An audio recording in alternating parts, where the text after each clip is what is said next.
So we'll get going. You're very welcome, everybody, to the International Transport Forum's Ask the Author on the Road Safety Annual Report 2022.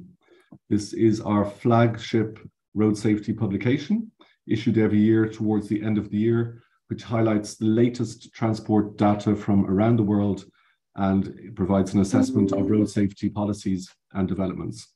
So my name is Ronan McErlane from the communications team at the International Transport Forum.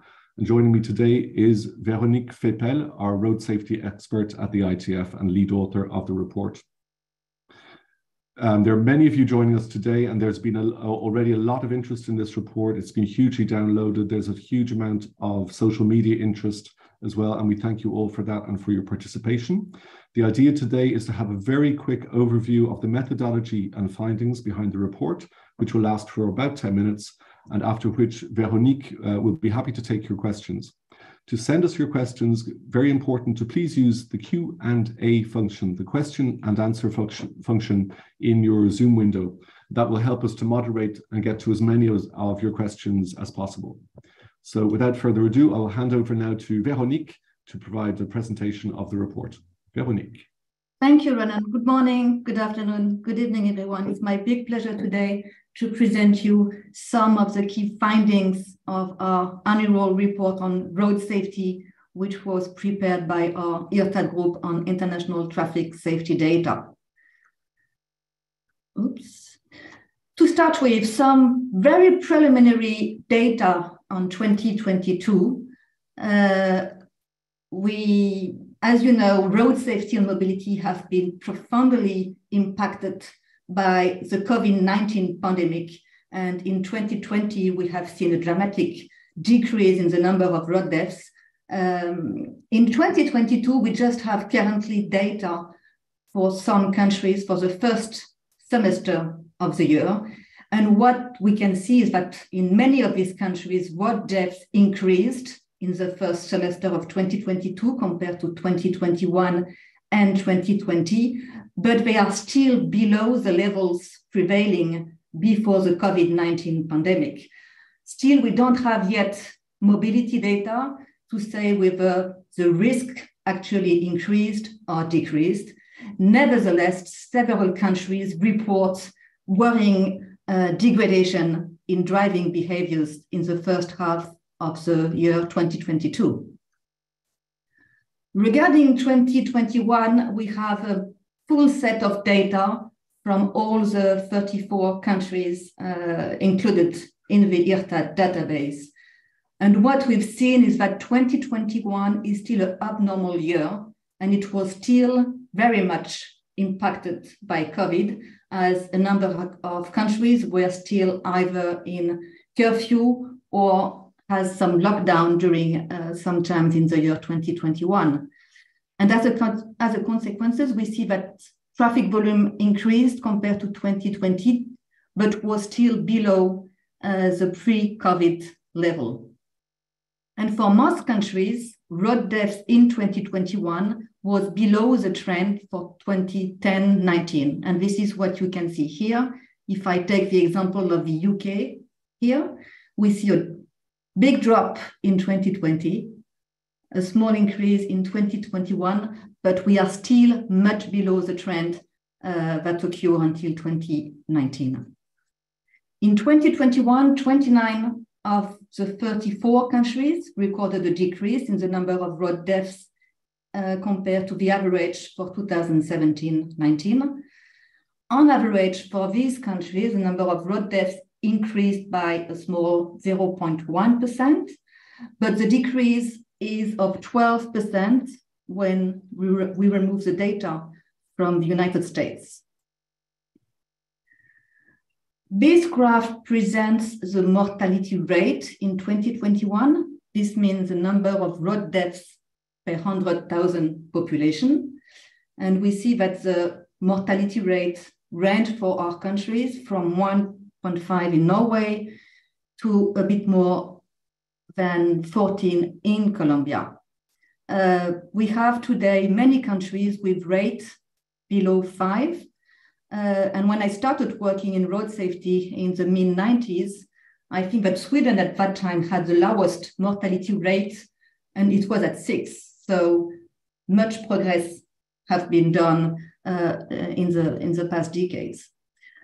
The country with the highest rates are here. They are all in the Americas. This being said, it should be noted that we can find much higher rates in many low and middle-income countries, which are not covered in this report. So although the rates are high here, these countries should certainly not be seen as the worst in the world. Regarding the longer-term trend on road safety, we analyzed in this report the data between 2010 and 2019, before the pandemic, because of course the pandemic made a big disruption on the data. And what we can see is that overall, the number of road deaths decreased by 8% during the period 2010-2019, but by 18% when we remove the US data. And we can see that the number of road deaths decreased in all but 3 countries. The biggest decrease were observed in Norway with about nearly 50% reduction, but none of the countries reached a 50% reduction, which was what the first decade of action was targeting at. These 2 graphs shows the evolution in road deaths by road user. And we showed them here with the 34 countries and here without the US. The reasons why we remove the US is because this is the most populous countries within our IRTAD membership. And since the US has strong fluctuation in the past years, this has a strong impact on the average. But what we can see nevertheless is that the decrease in road safety benefited the most for car occupants. So as an example, here we had an average reduction of 8% in the number of road deaths between 2010 and 2019. During the same time, the number of car occupants killed decreased by nearly 20%. The number of pedestrians killed decreased by 3%. The number of cyclists killed decreased by 1%. And the number of motorcyclists killed increased by 7%. When we look at the same figures without US data, it is in the same order, but the big difference concerns pedestrians.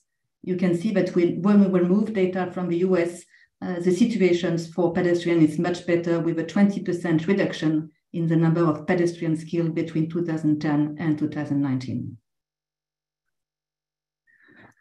So in these 4 graphs, we can see the evolution by country in the number of road deaths, here for car occupants, here for pedestrians, cyclists, and motorcyclists. So for car occupants, we see that in all countries, there has been a very strong reduction in the number of car occupants killed. For pedestrians, again, most countries seen a strong reduction in the number of pedestrians killed, but there was an increase in 3 countries, the UK, the US, and Argentina. Looking at cyclists, as you can see, we have a mixed figure with several countries which have actually seen an increase in the number of cyclists killed. And this is, of course, related to the popularity of cycling in many countries, especially in the most recent years. Regarding motorcyclist safety, again, we see that there has been an increase in the number of motorcycling killed in several countries, especially in Latin America. As you can see, there has been very strong increase in Colombia, Argentina, and Chile.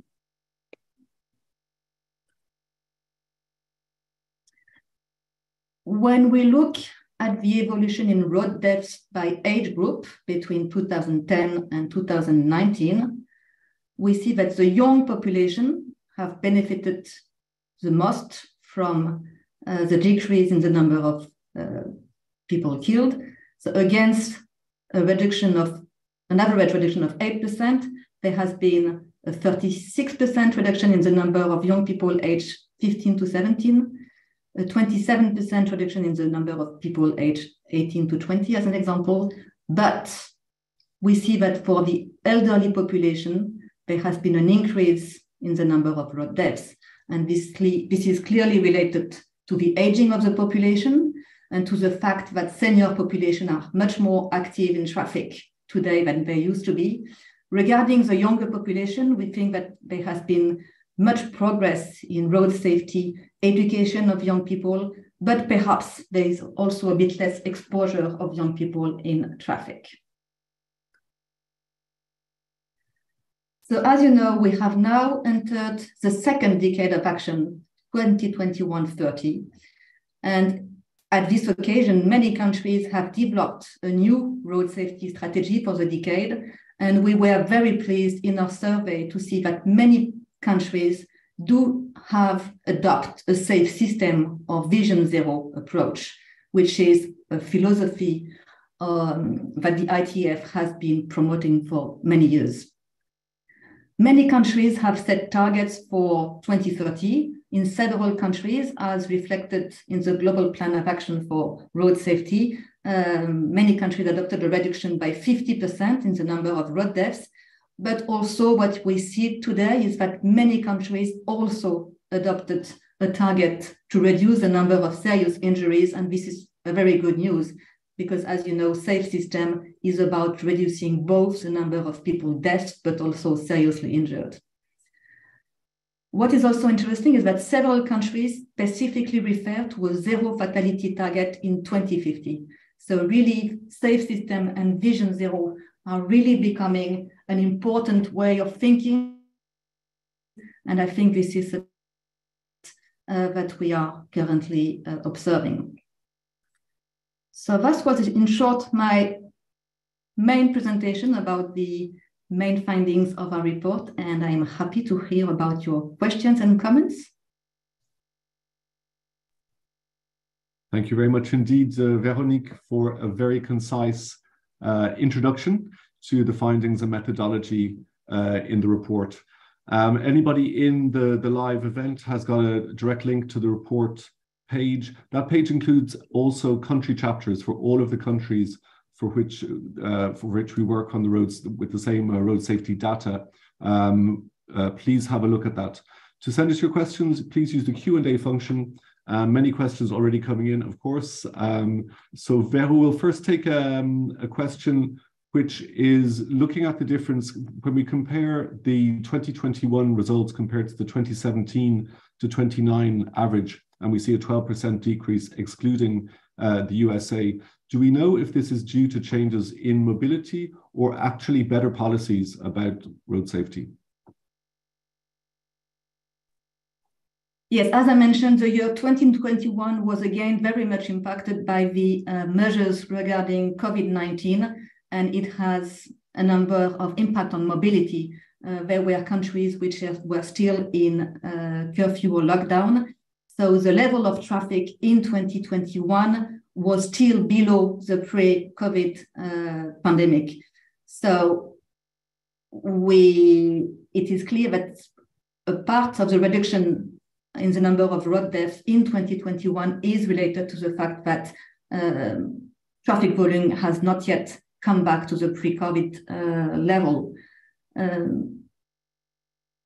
But when we look at, we have in the report some information on the risk per distance travel in 2021 compared to 2017 and 19. And here we find about half of the countries have a risk which have increased, and in another half, the risk have decreased. So the situation vary country by country. Thanks indeed, Veronique.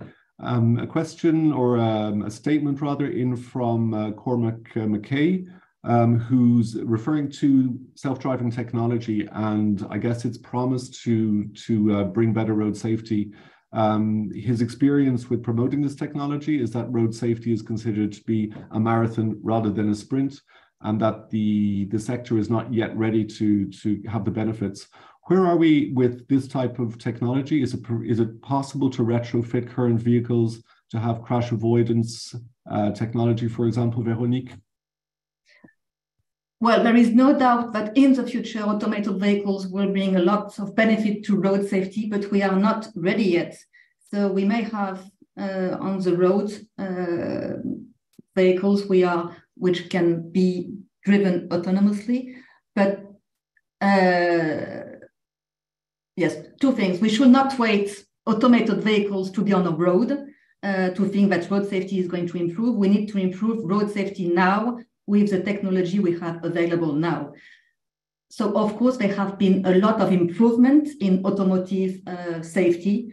And today, the technology that we can find in most of the vehicles really help in improving road safety. You have ABS, you have electronic stability control, you have lane keeping. So you have many technology on board, intelligent speed adaptation, which really contribute to make our roads safer. So in the far future, automated vehicles will probably contribute to make roads even safer, but by the time we have enough automated vehicle in the fleet, it will take several years. So we should not wait automated vehicles to be the magic bullet to road safety, and we should act now based on the technology available today. Thanks, Vero. This links to another comment that we see that car occupants are benefiting most from road safety overall. Is that because of better roads, better safe roads, or actually safer cars and these type of technologies, or a combination of both? Well, it is clear that the improvement in vehicle technology have been much faster than improvement on the road itself. It takes several years to improve the road infrastructure, while the technology into cars come quickly and sometimes quicker than we think. And as I mentioned before, technologies such as electronic stability control, now we have intelligent speed adaptation in cars in Europe. They do bring tremendous benefit to road safety. So it's important to continue developing and mandating this kind of technology while at the same time improving our infrastructure. Thanks, Vero. There are several questions on specific areas in the data. One from Poland is do we have a reasoning behind that large increase in motorbike fatalities in Latin American countries?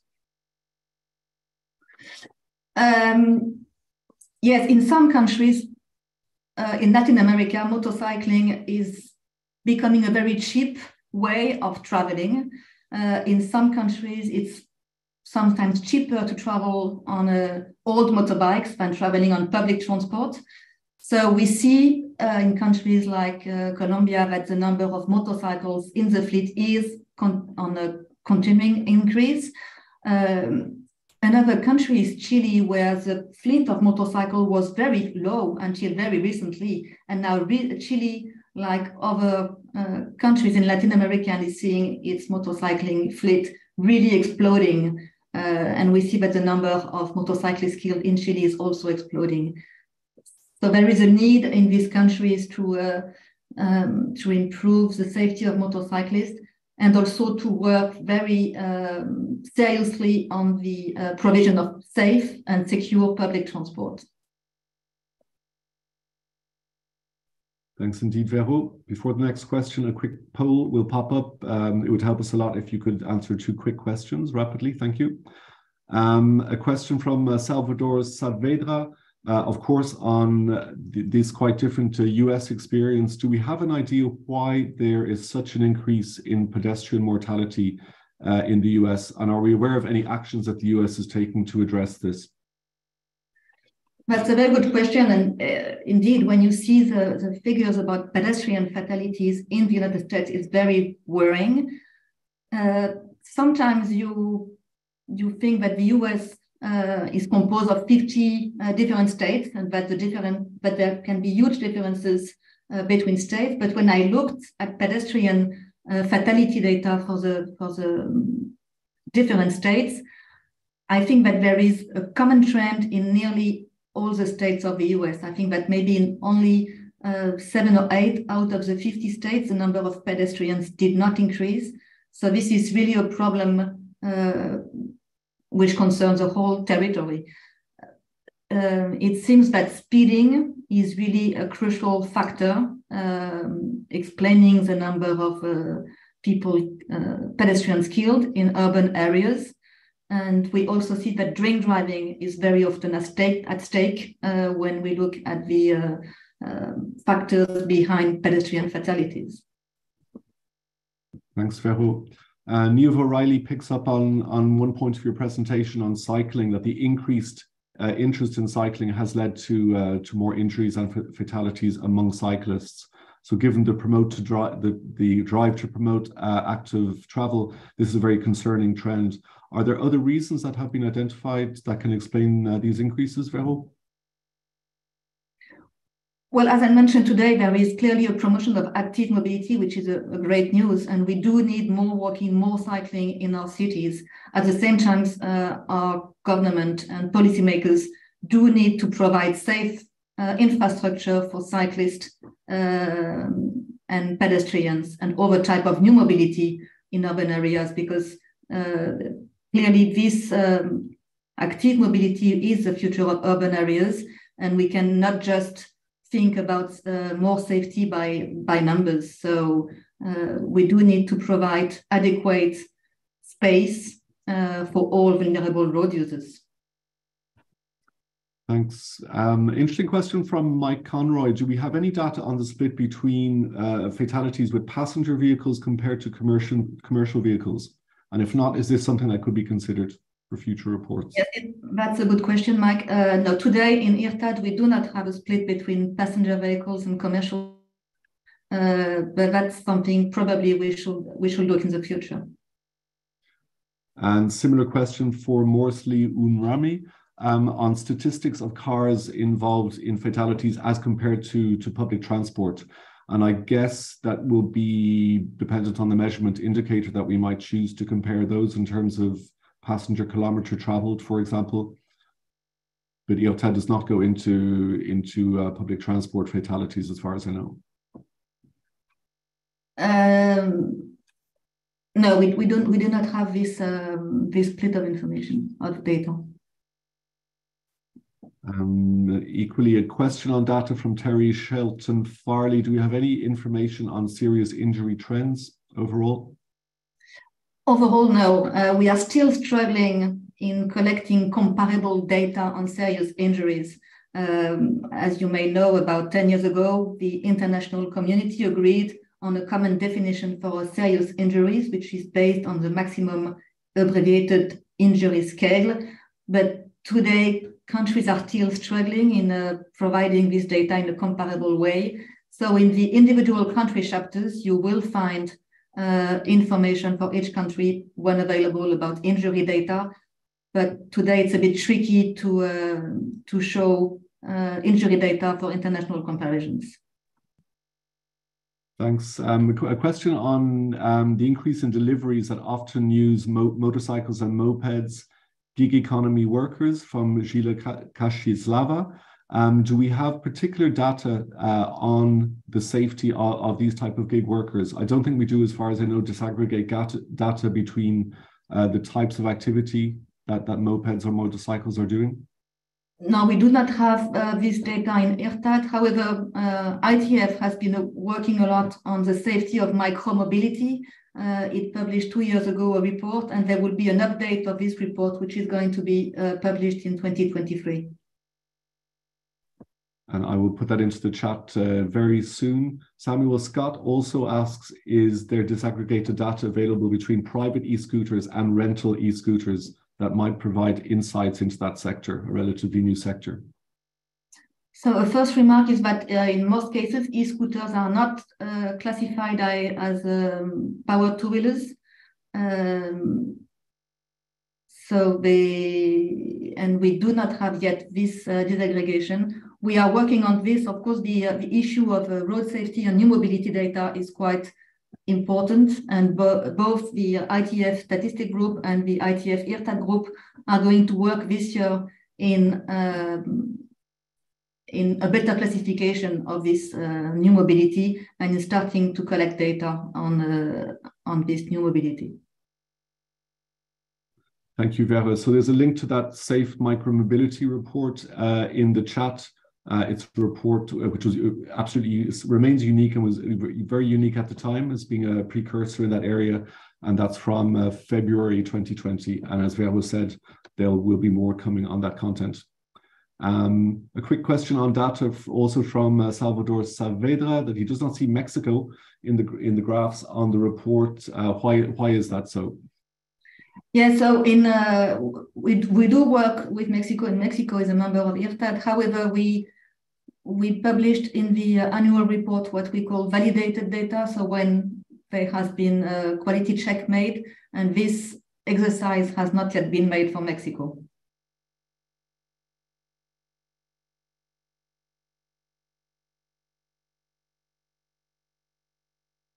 Hello? Excuse me, I was muted. For also in the chat is a link to our subscriptions where you can be alerted for upcoming work on the areas Vero mentioned, as well as other safe system reports that are coming up. Joshua Wu asks, will there be a French translation of the IRTAD report? Veronique is French. Well, if there is a request for it, and if we could do one, yes. Thanks, Vero. A question of the 14 recommendations put forward by the report, which do you think is the most difficult to make progress in? And maybe, Vero, you could link that to the fact that we're now in the second decade of action for road safety, and what lessons we've learned politically from not meeting those targets in the first decade. Yeah, so the 14 recommendations come from 5th International held in September with about 120 data experts.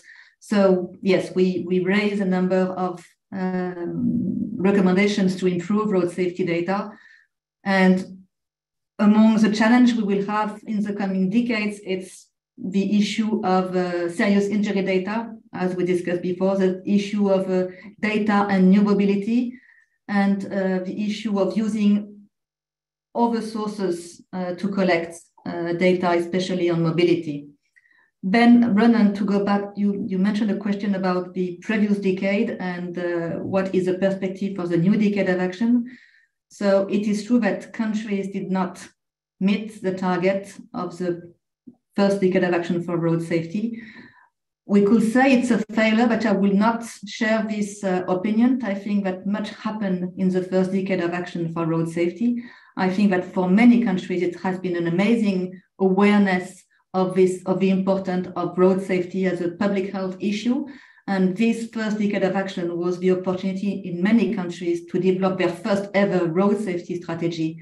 Now we have a second decade of action with a very good global plan, which was developed by WHO to assist countries in developing their national road safety strategies and in setting targets, including for safety performance indicators. And I truly believe that if countries take this global plan seriously, if they set measurable targets, both at a number of deaths and serious injuries, but also for a set of performance indicators, they can make tremendous progress during this decade. So let's hope that all countries in the world will take road safety seriously and implement a safe system approach and develop sound road safety strategies. Thanks, Vero.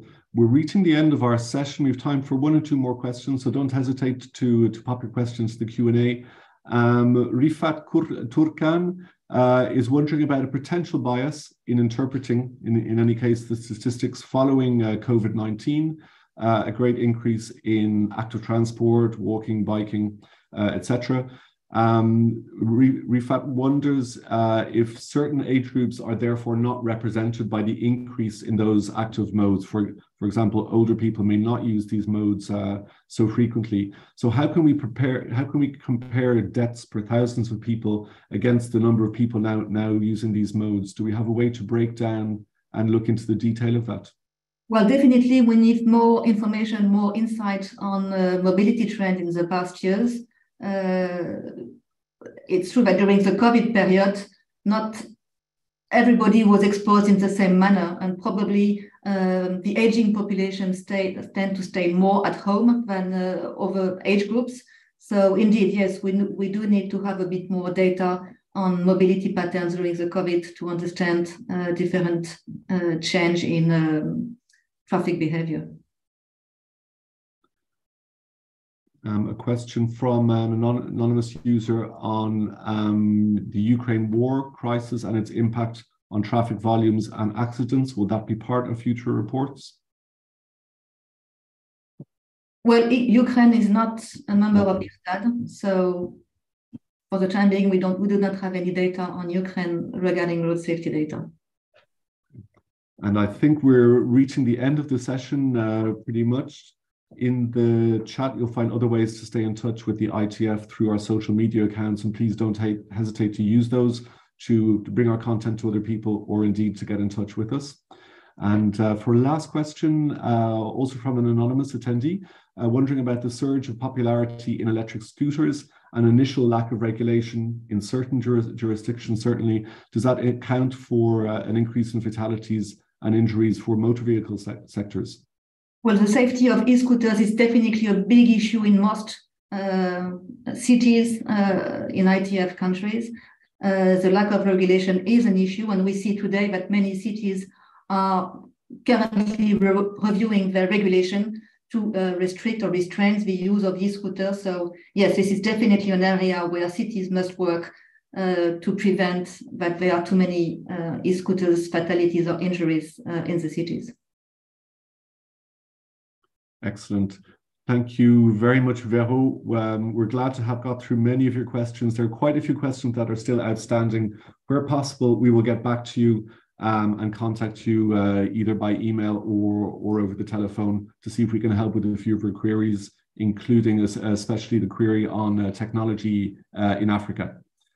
So it remains for me just to thank you very much, Vero, for the report, the excellent report, excellent presentation, and thank you all for your interest. And I hope together we can make a great difference in road safety in this next decade. Thank you so much, everybody, for joining us today. Take care. Bye-bye.